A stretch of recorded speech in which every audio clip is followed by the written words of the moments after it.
Je suis Amélie Ducommun et j'ai un travail qui parle du temps, qui parle de la mémoire, spécialement de la mémoire de l'eau depuis plus de 20 ans, pour son histoire, pour ses émotions. Je crée des cartes mémoire de lieux traversés. Mon travail trouve une résonance particulière dans le monde d'aujourd'hui où l'on oublie parfois qu'on appartient à un tout. Peut-être qu'on se donne aussi trop d'importance.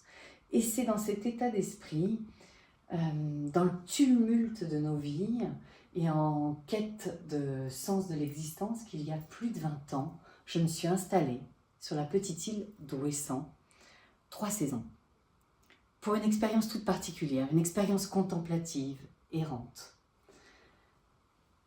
Je suis restée l'automne, l'hiver et le printemps, et sur cette petite île d'Ouessant, j'ai choisi 4 mètres carrés sur la surface de la plage, sur la surface de l'estran, là, dans le ressac des vagues, dans le mouvement perpétuel aquatique. Dans ces 4 mètres carrés, je ne cherchais plus comme auparavant à aller chercher des éléments essentiels, qui me paraissaient essentiels à dessiner, à capter des choses essentielles. Je voulais voir ce que la nature me donnait à voir sans la chercher. Je crois que je cherchais également à savoir si j'avais une vie intérieure. Et c'est ainsi que j'ai commencé mes cartes mémoire de lieux traversés. J'ai récolté tous ces souvenirs que j'ai rencontrés sur cette surface de plage et je les ai reproduits en couches successives transparentes sur la surface de ma peinture, un peu comme les vagues viennent écraser leurs souvenirs sur la surface de la plage. Un souvenir nouveau vient réactiver un ancien par une odeur, par une couleur. Se crée, comme dans l'espace de nos mémoires, une paire d'échelles et on est ici entre des visions macroscopiques et microscopiques de l'espace, entre des visions du ciel et des visions sous-marines. Je crois que mon travail a une résonance particulière à un monde qui me paraît radical, ou plutôt où l'on nous demande une opinion radicale sur tout le temps. On doit être d'accord ou ne pas être d'accord, c'est un oui ou c'est un non. Et je crois qu'il m'est difficile d'avoir une opinion tranchée sur tout le temps. Je crois que l'espace de la mémoire, l'espace de la peinture est une zone grise, est une zone d'ambiguïté, est une zone de discussion avec soi-même, avec sa mémoire. C'est la zone de la poésie. Et je crois que si je devais définir mon travail en quelques mots, ce serait de ramener cette poésie dans un espace contemplatif tel l'espace de la peinture.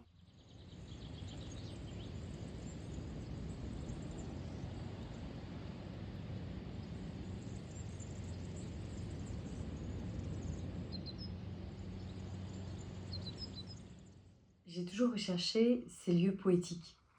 Après Ouessant, j'ai eu ce besoin de continuer à m'inspirer dans des territoires, des paysages inhabités, sauvages. J'ai parcouru les côtes atlantiques, puis les rivières, les montagnes. Je recherchais l'eau sous toutes ses métamorphoses, sous toutes ses formes. Mais toujours dans un territoire qui m'inspirait. Par exemple, ici, nous sommes sur la Costa Brava, dans une petite crique où l'hiver, nous ne sommes que 5 habitants.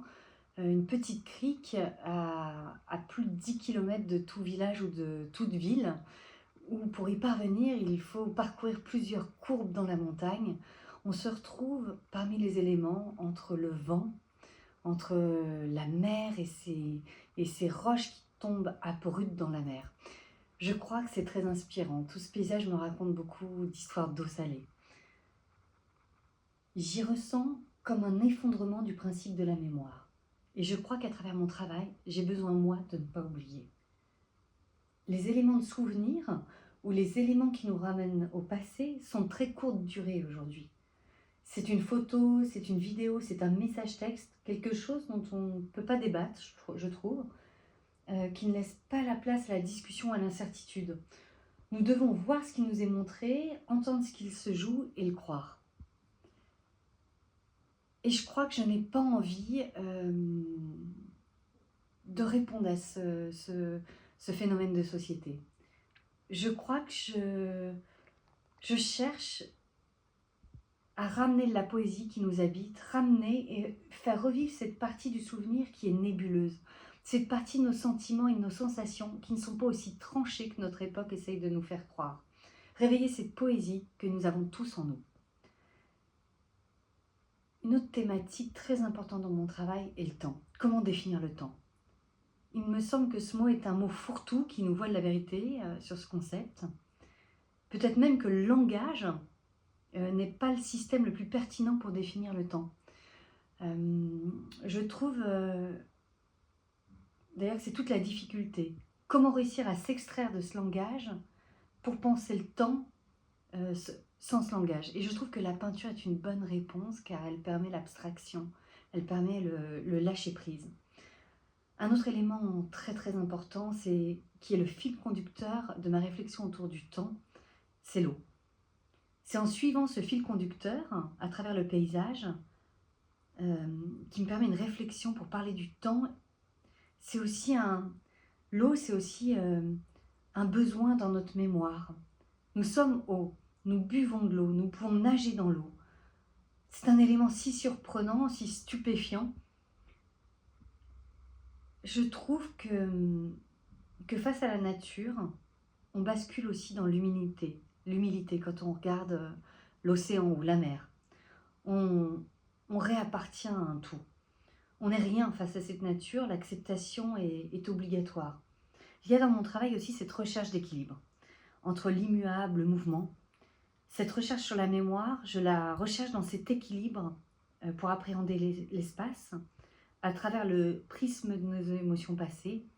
Mes traits et mes couleurs évoluent mais sans se combattre, sans heurts, un peu comme une plante qui pousserait en toute liberté pour rechercher la lumière.